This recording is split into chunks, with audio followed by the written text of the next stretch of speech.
Iya, selamat datang lagi di kelas bahasa Belanda ini. Kelas yang terakhir ya. Ternyata, jadi aku hanya akan memberi sedikit gramatik ya yang baru. Ini terutama terkait dengan UAS-nya. Jadi, semua yang aku bahas di sini ini juga di UAS ya, di teks UAS-nya. Jadi ya, kalau kamu nggak paham apa yang aku akan jelaskan sekarang, kalau apa, chat aku aja atau nanya di grup. Jadi kita mulai dengan perfektum di bahasa Belanda. Nah, syukurlah kalau buat kalian perfektum di bahasa Belanda agak mudah kalau dibandingkan dengan kata-kata yang lainnya. Agak mudah untuk dikenali dalam kalimat. Dan ini perfectum, jadi misalnya di bahasa Inggris kan kalian juga sudah tahu perfectum mungkin, mungkin enggak. Tapi intinya perfectum itu tentang kegiatan yang sudah selesai, kegiatan yang di masa lalu. Mungkin ini masih punya pengaruh sekarang, tapi kegiatan tersebut sudah selesai. Misalnya di dua kalimat di sini, ik huil sama ik heb gehuild. Yang arti yang kalimat pertama ini itu saya nangis, saya sekarang sedang nangis. Kalau kalimat kedua itu perfectum, ik heb gehuild. Makna kalimat ini bahwa tadi saya sedang nangis, tapi sekarang sudah selesai. Sekarang sudah tidak lagi aku sedang nangis. Sekarang aku sudah senang lagi, sudah ceria, sudah happy. Jadi itu terserah kamu mau menerjemahkan bagaimana, asal makna itu ya dicerminkan dalam penerjemahanmu. Jadi kalau kamu mau menerjemahkan saya tadi nangis, boleh, boleh sih. Atau ya terserah sih, pakai kreativitasmu aja. Tapi asal makna itu tentu saja tercermin dalam penerjemahanmu. Biasanya bisa juga pakai itu juga bisa sih kalau kayak ya terjemah terjamin gitu. Nah, terus yang ini yang kedua, kolom kedua ini tentang semua bentuk yang ada sebagai di perfektum bahasa Belanda ini. Pada umumnya hampir selalu itu yang bentuk pertama ini. Jadi pasti ada ge di depan seperti yang contoh-contoh yang dikasih. Gewerkt, gefietst, gehuild, gefluisterd. Hampir selalu kalau ada kata ge itu di depan, pasti itu perfectum. Hampir selalu. Ada beberapa ya pengecualian tentu saja karena bahasa Belanda suka itu, entah kenapa. Tapi intinya hampir selalu itu pakai ge di depan. Kadang juga ada yang bentuk dengan be, ver, und, dan her. Tapi ini tidak hanya bisa diketahui dari yang di depan aja, yang kayak he. Tapi kalau di belakang pasti ada t, d, atau en. Seperti yang di bawah ini. Ini satu daftar dengan yang di atas ini tuh kata kerja yang kuat. Terus di sini yang lemah. Ini masih belum terlalu penting untuk sekarang untuk hafal yang perbedaannya antara kata kerja yang kuat dan yang lemah. Itu nanti semester depan akan dijelaskan lebih dalam. Tapi pokoknya kalian harus coba ingat sekarang bentuk perfectum itu ge di depan biasanya. Terus akhirannya itu pakai an atau t atau d. Tapi masih ada satu tanda lain kalau kalian bisa tahu apakah di sini ada kayak ya apakah saya sedang melihat perfektum bahasa Belanda atau tidak.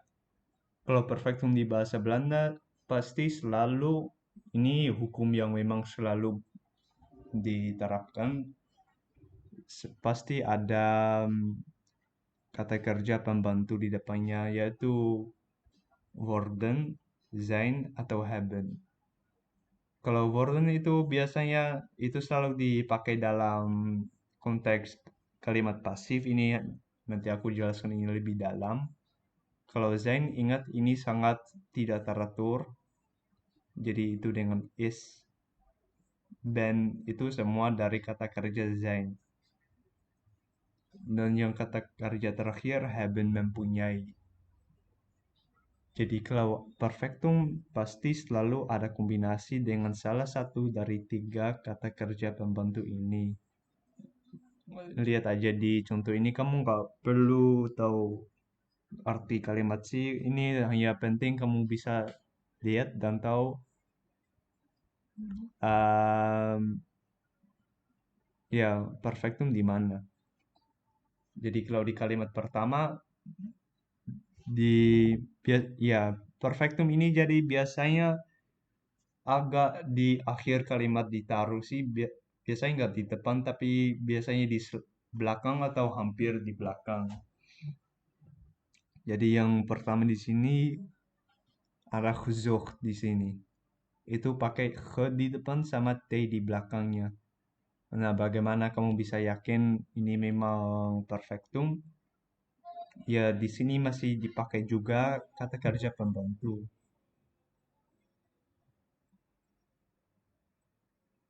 Begitu sih.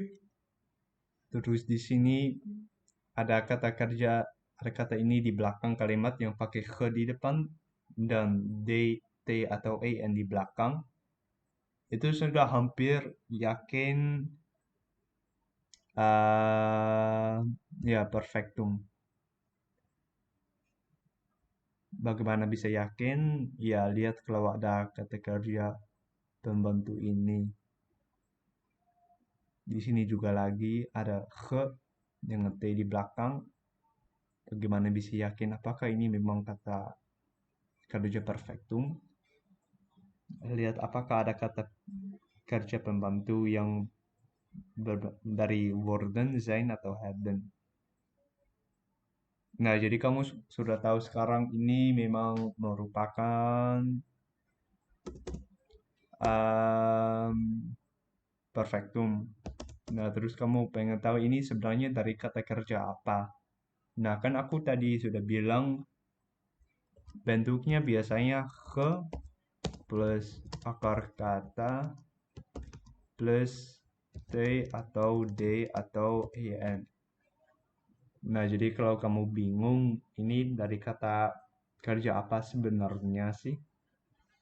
Kamu tinggal hapus aja ke di depan itu hapus itu sama yang t, d dan en di belakang ya juga bisa dihapus.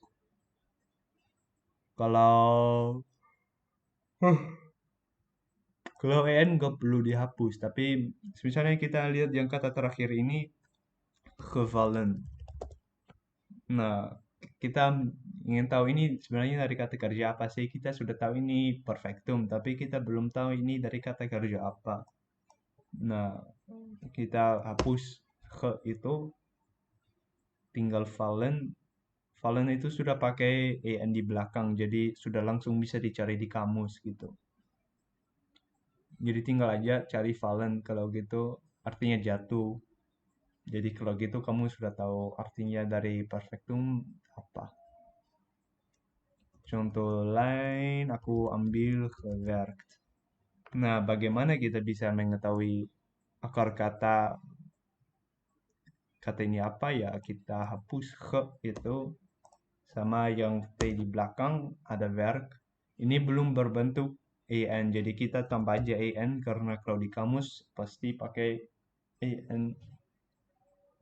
Terus tinggal cari werken yaitu bekerja. Yang salah satu masalah yang ada di sini itu terkait dengan kata kerja yang kuat. yang di atas ini. Seperti kalian bisa lihat di sini di kata kerja yang lemah, ini akar katanya sama. Akar katanya sama. Jadi herkauwen, herkoud, ontwikkelen, ontwikkeld. Vertellen, verteld. Bedanken, bedankt. Ini di sebelah kanan itu semua perfektum ya. Di sebelah kiri itu semua kata aslinya. Akar kata sama en. Tapi jadi yang kata kerja yang lemah itu hampir selalu pakai T atau D di belakangnya. Kalau kata kerja yang kuat, mereka pakai en di belakang. Nah, masalahnya dengan kata yang pakai yang en itu tidak selalu berlalu ya. Kan kita tadi lihat yang hafalan itu. Tapi intinya dengan kata kerja yang kuat ini tidak begitu banyak, tapi ada daftar yang cukup panjang sih. Masalahnya seperti kalian bisa lihat, akar katanya beda. Helpen, geholpen, zingen, gezongen. Kalau sekarang di UAS kalian belum perlu khawatir dengan itu. Kalau aku lihat itu nanti aku kasih tahu akar katanya apa. Tapi ingat yang tentang kalau kalian pengen mengetahui akar kata apa supaya kalian bisa cari di kamus supaya kalian yakin arti kata ini apa. Hapus ke di depan dan T di belakang atau D di belakang. Kalau ada AN ya bisa dibiarkan aja sih. Kalau ada T dan D ya hapus yang dua huruf itu dulu, tambah AN di belakangnya, terus kamu sudah tahu artinya apa. Itu perfektum sih. Kalau sekarang kita lanjut ke kalimat pasif. Soalnya ini juga kan ada kaitan dengan perfektum. Kalau kalimat pasif itu pasti menggunakan kata kerja worden sebagai kata pembantu. Yang kata arti worden ini itu menjadi atau hanya diterjemahkan sebagai di. Di bawah sini ada jadi ik word, jij word, kamu menjadi, hij word, dia menjadi, kucing menjadi. Ingat ya kalau ada hai itu juga bisa digantikan dengan satu kucing, satu orang. Kalau zij worden itu bisa diganti dengan dua kucing, dua orang. Intinya lebih dari satu orang melakukan sesuatu itu pasti pakai bentuk en. Kalau ada satu orang yang melakukan itu yang bukan saya atau kamu, itu pasti pakai T di belakang. Yang kemarin juga sudah dibahas. Terus di bawah sini ada dua contoh tentang kapan kamu bisa mengetahui word ini bagian dari kalimat yang pasif dan kapan bagian dari kalimat yang aktif. Nah, kalau di contoh di atas, ik word naar school gebracht. Kalau kalian lihat di sini ada perfektum. Kalau kalimat di pasif di bahasa Belanda itu kalau nggak salah selalu atau hampir selalu pakai perfektum gitu. Ik word naar school gebracht. Jadi untuk menjadi kalimat pasif harus ada perfektum yang tadi sudah dibahas di atas. Kapan merupakan bentuk kata worden ini bentuk dari bagian dari kalimat yang aktif yaitu di bawah ini kalau nggak ada kata kerja lain, kalau nggak ada perfektum. Ik word een antropolog. Saya menjadi seorang antropolog. Itu nggak ada perfektum di sana, jadi itu kalimat yang aktif. Jadi kalau aktif harus diterjemahkan dengan menjadi. Kalau kalimat yang pasif yang seperti di sini, ik word naar school gebracht, tinggal tambah di aja di depan kata kerja, di depan perfektum itu. Saya diantar ke sekolah. Gitu sih.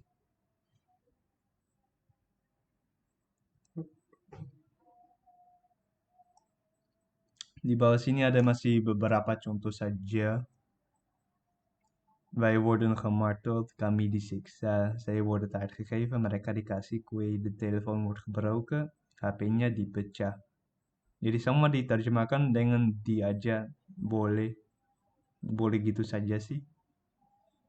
Tapi kalau kalian lihat di bahasa Belanda, ini semua pakai kata kerja worden sama bentuk perfectum di belakangnya. Di sini gemarteld, gegeven, gebroken. Itu tiga kata ini. Oh, ini semua merupakan perfectum. Jadi itu penting untuk diingat.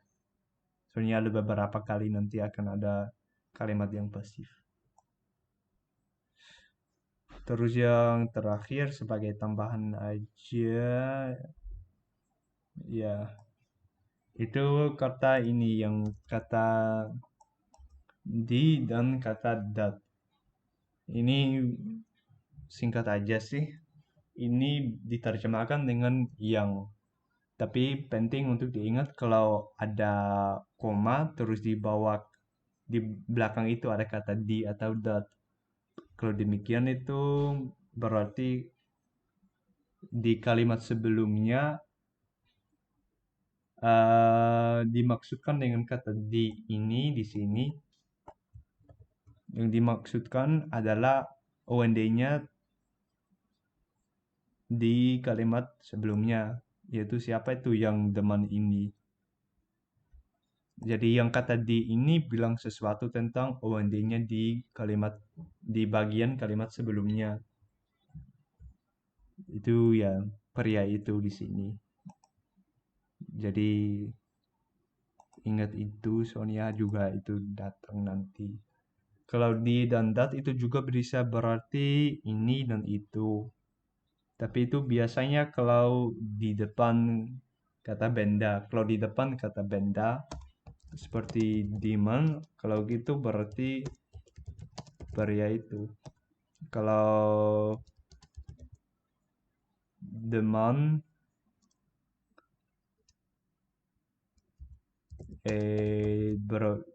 pria pria itu atau ya pria saja boleh juga makan roti.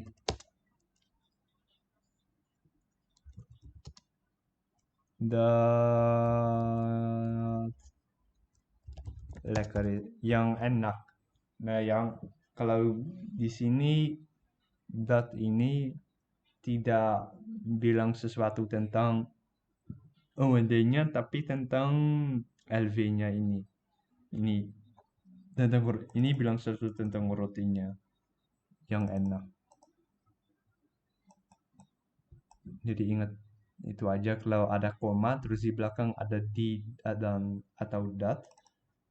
Yang dua kata itu pasti merupakan referensi ke OND atau LV di kalimat bagian kalimat sebelumnya, di sebelum koma ini. Itu aja sih. Untuk kelas ini terima kasih sudah nonton. Semangat. Oh ya, banyak tugas. Semoga bahasa Belanda kalian lancar aja.